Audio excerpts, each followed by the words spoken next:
The great thing about excuses, and the really dangerous thing about them, is that no matter what happens, excuses are always there waiting to be used. Anybody can have an excuse for absolutely anything, and people have never been better at it than they are today. But the downside of excuses, even good ones, is that nobody really believes them. I don't care what people tell you. If you make excuses, they're going to know it, and they're going to think less of you.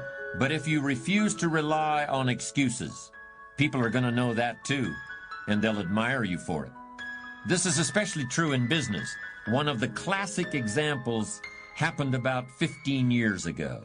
A widely advertised healthcare product from a leading manufacturer was shown to be unsafe, and the company responded by pulling every single box off the shelves at a cost of millions of dollars. Was the company destroyed? Hardly. If they had done anything else, there would have been a tremendous loss of confidence, both on the part of consumers and employees. Instead, there was honest acceptance of responsibility for a mistake, and the public image of the company was dramatically enhanced. Contrast this with what happened recently to a leading manufacturer of computer chips. When a new microprocessor didn't perform up to expectations, the company made excuses. It was a minor problem, something that would crop up once in a lifetime, and so forth. Were these excuses valid? Maybe, maybe not. But it doesn't really matter, does it? So many people use excuses, but nobody really buys them. It's our modern version of the fable about the boy who cried wolf. In this case, the computer chip manufacturer finally took so much heat that they did replace the processors, which is what they should have done in the first place. An offshoot of the "I didn't mean to do it" excuse for evading responsibility is the "I wasn't myself at the time" excuse. This really deserves to be a category all its own, particularly since it's received so much attention in the courts, where it often occurs in the form of a defense based on temporary insanity or some other stress-related syndrome. A friend tells me about one day when she flew up from Texas to Los Angeles for a joint presentation that she'd be making along with a fellow from New York City. They had planned it all out, very carefully over the phone. A lot of documents had been assembled, but they both knew that what really counts in face-to-face meetings is personal impression. On this score, my friend felt very confident about the LA meeting because her guy from New York City was an extremely charismatic personality. A burly and bearded man, always ready with a joke. He never wore a business suit, and his trademark outfit was a plaid shirt worn with the sleeves rolled up, a loosely knotted knit tie, khaki slacks, and loafers. His favorite expression was, "Let's get the show on the road," and he always said it with such gusto that he sounded like a 19th century wagon master starting a wagon train up the Oregon Trail. Most of all, he could sell refrigerators to the Eskimos. And of course, it was all because he was so good at selling himself. You can imagine my friend's extreme surprise and deep disappointment when this usually energetic ball of fire completely dropped the ball in their presentation. When they met in the client's outer office, my friend could hardly believe what she was seeing. The guy from New York was just sitting there, almost like a lump. He had no energy left whatsoever, like every bit of vitality had been drained out of him. When the meeting actually got underway, he seemed to grow even more lethargic, while my friend was left trying to pick up the slack. She was puzzled and could see also the incomprehension on the faces of the people she'd traveled all this way to meet. Here was this big guy in a plaid shirt, all but slumped over like the mouse at Alice in Wonderland's tea party. Was anybody going to invest money in that man's ideas? He seemed about as dynamic as a sack of potatoes. As you might expect, it wasn't long before they were safely outside the building, and my friend wasted no time in asking what in the world was wrong. In response, this usually energetic man in his lumberjack shirt said something about jet lag. It was all because of jet lag, he explained. He just wasn't himself. The flight from New York had been just too much. He'd feel better in a day or so, but for the time being he was just not the man he normally was. He just wasn't himself. Well, it was all she could do to keep from laughing in his face. Here was a guy who looked like a wagon master leading settlers across the continent, and he was put totally out of commission by a first-class flight from New York City. What could she say? Jet lag? Is that the problem, she asked? Is that all? Well, not exactly, he replied. There is something else. Now she grew more concerned. Obviously, there was something deeply worrying this man. It could be anything. Maybe he'd been diagnosed with a serious illness, or perhaps someone in his family was ill. Maybe his house had burned down. Maybe he was in serious financial trouble. It's okay, she said, trying to sound calm, for her own benefit as well as for her colleague. Do you want to talk about it? He nodded. It's sad. Well, I'm sure it is, but I'm also sure you'll be able to handle it. For the first time all day, he smiled a weak little smile. No, he said, you don't understand. SAD is an acronym for Seasonal Affective Disorder. As my friend listened with amazement, he went on to explain that his jet lag had been worsened by the effects of seasonal affective disorder, a mood disorder brought on by the short, chilly days of winter. You're out here in the West, where it doesn't really get all that cold, he concluded, sounding totally miserable. You don't really know what it's like. Of course my friend knew what it's like. We all know what it's like. And what it's like is excuses, evasion of responsibility, acting like a child, refusing to grow up. You can call it jet lag or sad or whatever you want, but it doesn't really matter what you call it. Never underestimate the power of influence. What an important statement. The influence of those around us is so powerful. Many times we don't even realize we're being strongly influenced because it generally develops over an extended period of time. Peer pressure is an especially powerful form of influence because it is so subtle. If you're around people who spend all they make, chances are excellent that you'll spend all you make. If you are around people who go to more ball games than concerts, chances are excellent that you'll do the same. If you're around people who don't read many books, chances are excellent you won't read many books. People around us can keep nudging us off course, a little at a time, until finally, 10 years from now, we find ourselves asking, how did I get here? Those subtle influences need to be studied carefully if we really want our lives to turn out the way we've planned. Now, on this major point, let me give you 3 key questions to ask. This may help you to make a better analysis of your current associations. Here is the first question. Who am I around? Good question. Make a mental study of the major people with whom you most often associate. You've got to evaluate everybody who is within the circle of being able to influence you. So, major question, who am I around? Next question, what are they doing to me? That's a major question to ask. What have they got me doing? What have they got me listening to? What have they got me reading? Where have they got me going? What have they got me thinking? How have they got me talking?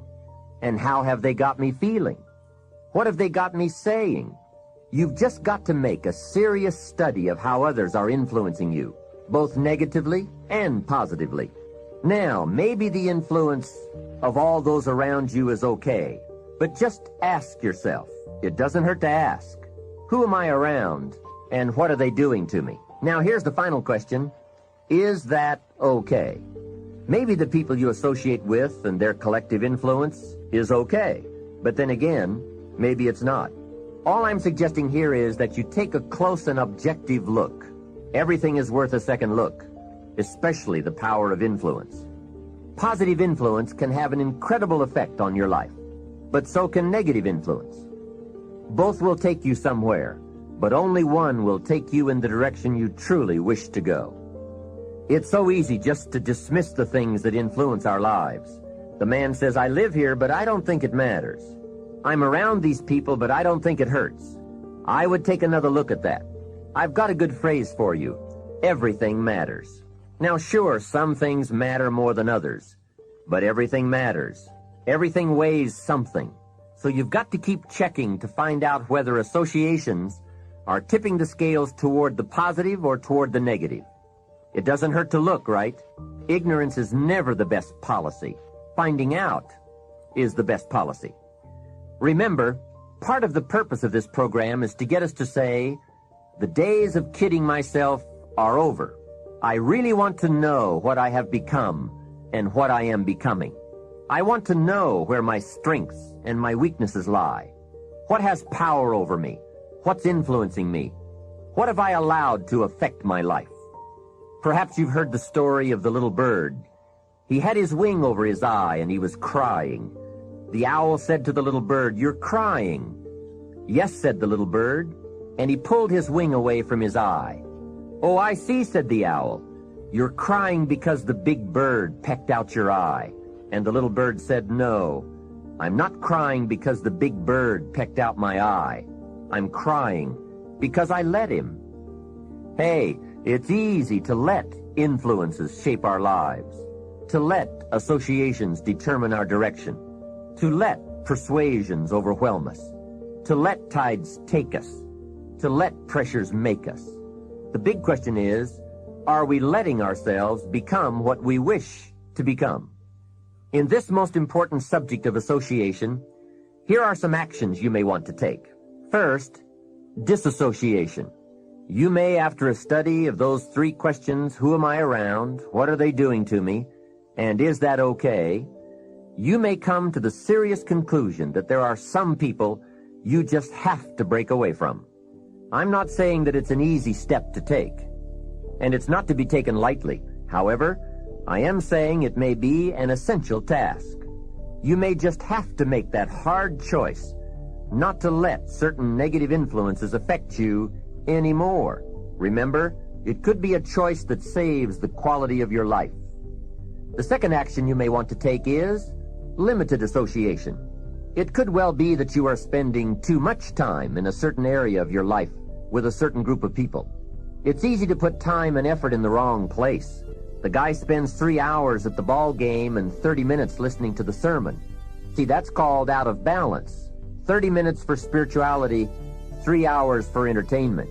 That doesn't weigh well 5 years from now, 10 years from now, when you take a look at the sum total of your values in your life.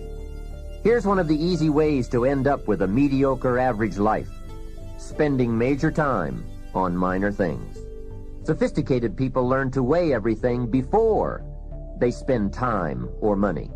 You've got to weigh before you pay. Whether you're going to spend heavy time or light time, you've just got to weigh. Otherwise, if you're not careful, you can get trapped into spending heavyweight time with lightweight people. Now, it's okay to have casual friends as long as you give them casual time, not serious time. Spend major time with major influence and minor time with minor influence. It's so easy to do just the opposite, but don't let it be said that you fell into that trap.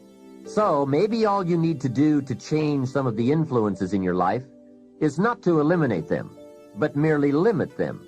Say, I have a good time with these people, but I'm not going to spend days and days with them anymore. I'm just going to cut that down and save some of that time for more major people and more major enterprises. Remember, it's your life. You can spend your time with whomever you want and whenever you want. But you didn't invest in this program for me to kid you. Take a look at your priorities and your values. We have so little time at our disposal. Wouldn't it make sense to invest it wisely? If you have only $100 in your pocket, it's okay to spend $20 for fun and put $80 toward your important values and commitments. But would you be happy reversing those percentages? Better to put the majority of your money where you know it will get you a positive return, rather than put it where the taste is brief and the results are poor. I used to say, what if this happens? It's called the language of the poor. What if this happens? And on top of that, if this was to happen, look at the fix I'd be in. I better not try. I could always ace myself out. Then I'll tell you what changed my whole life when I finally discovered it's all risky. The minute you were born, it got risky. If you think trying is risky, wait till they hand you the bill for not trying. If you think investing is risky, wait till you get the tab for not investing. See, it's all risky. Getting married is risky. Having children is risky. Going into business is risky. Investing your money is risky. It's all risky. I'll tell you how risky life is. You're not going to get out alive. That's risky. The Englishman says, well, if that's the way it's going to work out, let's give it a go. Right, that's what it's for. Give it a go. Somebody says, yeah, but I'm looking for safety and security. Fine, then huddle in a corner. We'll cover you with a sheet, bring you 3 meals a day. And we'll protect you, feed you, look after you, care for you. We won't let anything happen to you. And you'll probably live to be 100. The guy said, well, yeah, I'd live to be 100. But what a way to live. Right. What a way to live, safe and secure. Don't ask for security. Ask for adventure.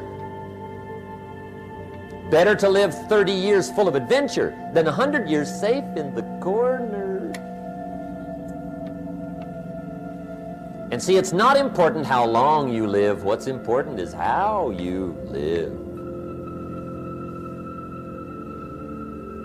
Here's the next attitude disease. We're almost through with this motley list. In fact, we're almost through. Hang on. The next one is pessimism. Pessimism, the deadly disease of always looking on the bad side, the problem side, the difficult side, checking all the reasons why it can't be done.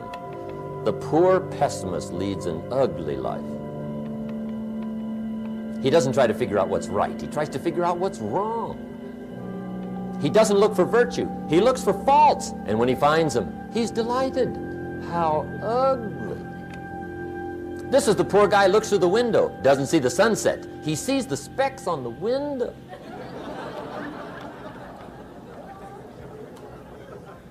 And this is the poor guy, right, who rushes up, takes such leave of his senses. This guy rushes up and he says, I've got 5 good reasons why it won't work. He's so dumb he doesn't know all he needs 1. He's got 5.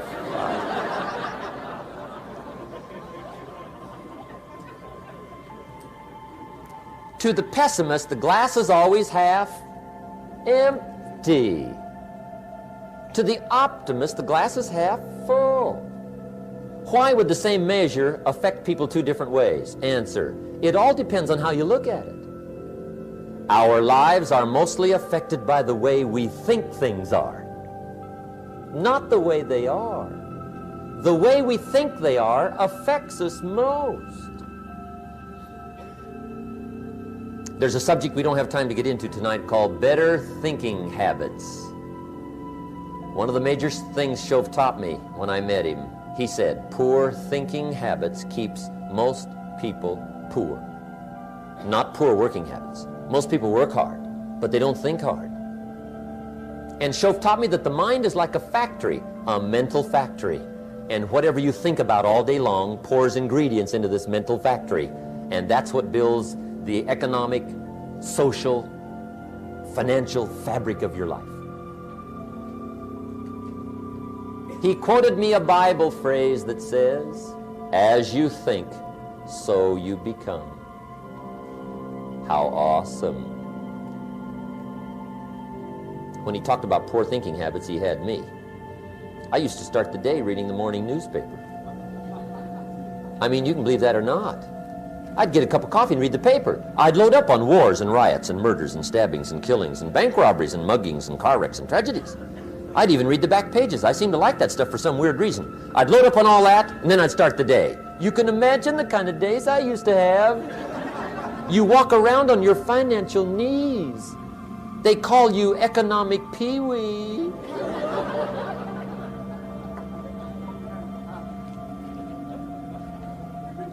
The guy says, I want to be a great leader. Wonderful. The first thing we do is follow him to his house. When we get there, we walk in and check his library, number 1. Somebody says, well, why check his library? The reason is because what a man reads pours massive ingredients into his mental factory, and the fabric of his life is built from those ingredients. You would not believe what some people have got in their house to read. You would not believe. One of the best dressed up words I know for a lot of it is trash. Can you imagine dumping a barrel of trash into this mental factory every day and coming out with a rich, dynamic, positive life? It can't be done. You might as well try making a cake with cement. The kids back in Danbury, Connecticut, high school, they're asking me questions one day. I'm talking to the kids. Kids got good questions these days. One of them said to me, Mr. Rohn, how do you build the good life? I said, it's simple. It's not easy, but it's simple. Here's how you build anything. Select the right ingredients, keep out the wrong ingredients, and it starts with thought. Everything starts with thought. So you must be wise and careful what you think about, because that starts everything. You got to be wise and careful. I asked the kids, what would happen if somebody dropped sugar in my coffee? They said, well, you'd be okay. I said, what if somebody dropped strychnine in my coffee?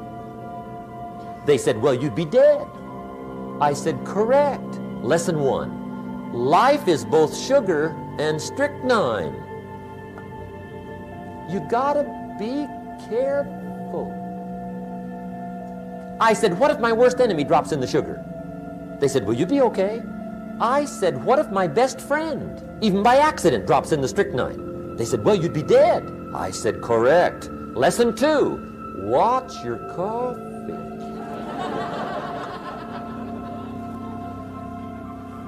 You got to be careful. See, it doesn't matter who hands you the bad stuff. It doesn't matter where you get the bad stuff. It'll still do its damage on your bank account, wherever you get it. Mr. Schoaf gave me one of the greatest phrases when I first met him, when he said, Jim, every day stand guard at the door of your mind. How important. Stand guard at the door of your mind. And you decide what goes into your mental factory. Don't let anybody just dump anything they want to in your mental factory, because you've got to live with the results.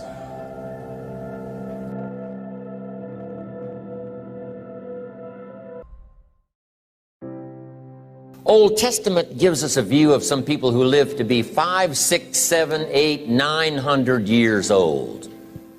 If I have a chance to ask, I will ask, how come we got shortchanged?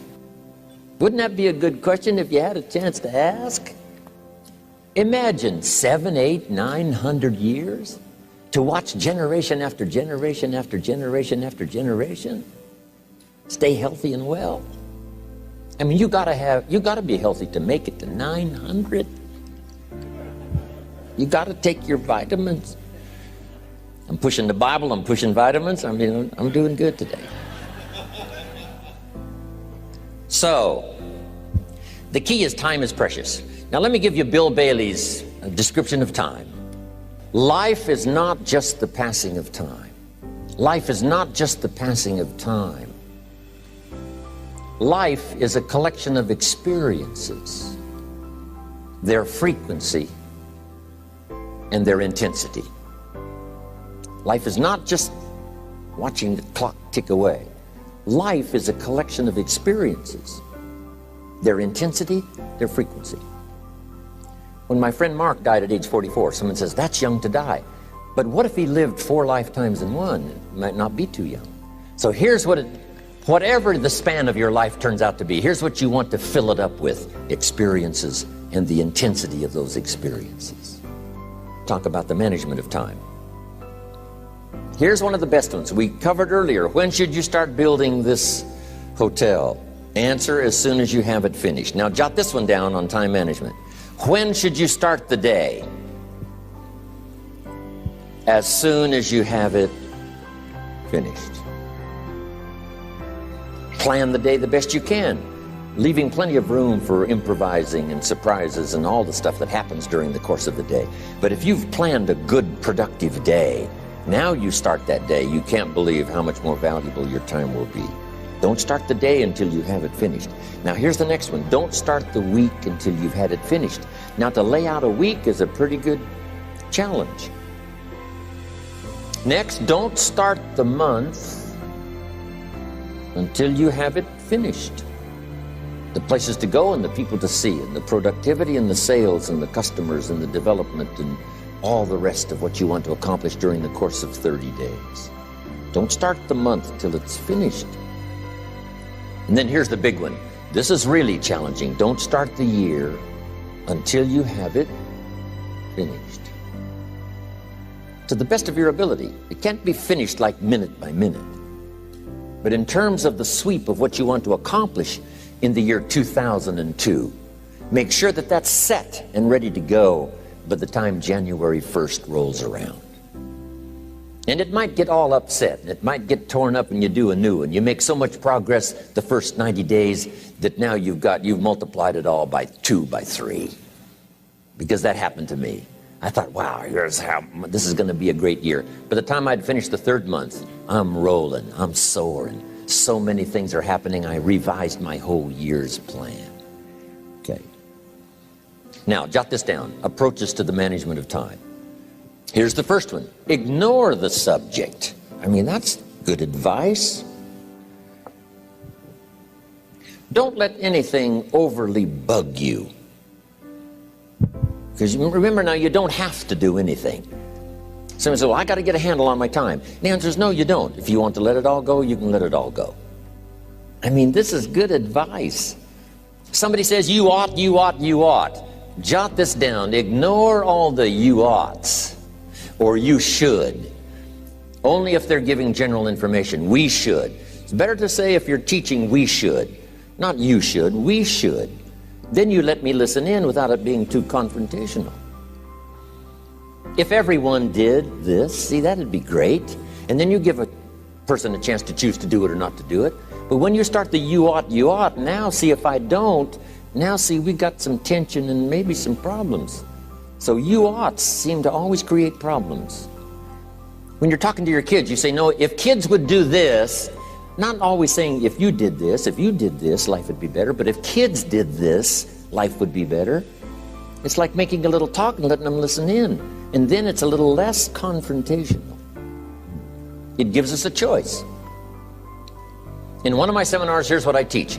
All life form strives to the max of its potential except human beings. All life form strives to the max of its potential except human beings. How tall will a tree grow? As tall as it possibly can. You never heard of a tree growing half as high as it could. No, trees don't grow half. A tree drives its roots as deep as it can, reaches as high as it can, produces every leaf it can, every fruit it possibly can. To the max. Every life form strives to the max, except human beings.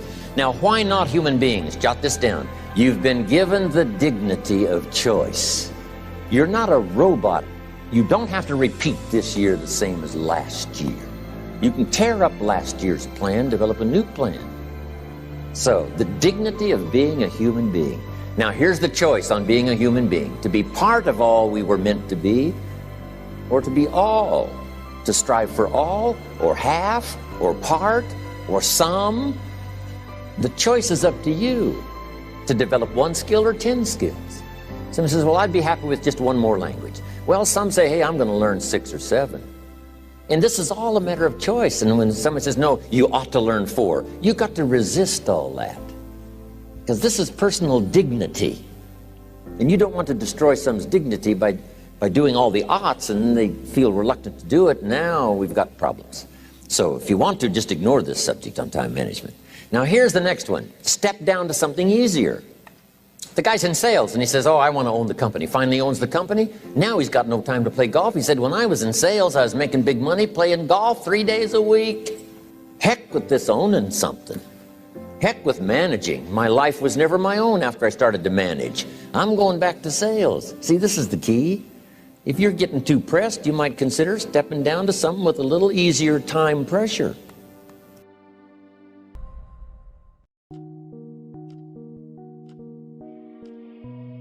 Mr. Schoaf got me started on my library when I first met him. He said to me, become self-educated.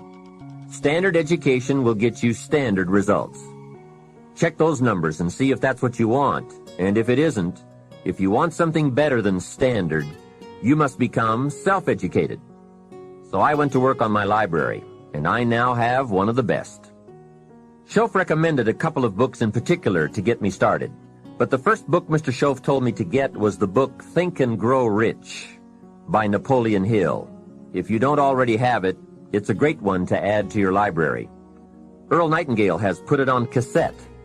The title should intrigue you, Think and Grow Rich. I read it several dozen times. Schoaf said repetition is the mother of skill. And if you could have seen my bank account at the time, you would have known I needed lots of that kind of repetition. Some of the ideas in that book made major changes in my life. As I look back now, the book was worth thousands, and I bought it for pennies. I learned a very valuable lesson.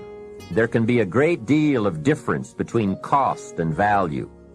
Before I met Mr. Schoaf, I used to ask, how much does it cost? After I met him, however, I soon learned to ask, how much is it worth? I started basing my life on worth instead of cost, and everything changed. So that was one book he recommended, Think and Grow Rich. The next book he recommended I get was a book on nutrition. Schoaf said, study nutrition. Vitality plays an important part in doing well. Some people don't do well because they don't feel well. It's not that they're not intelligent, it's that they're ill. They don't have the fire and the vitality to do well. So he really got on me about nutrition.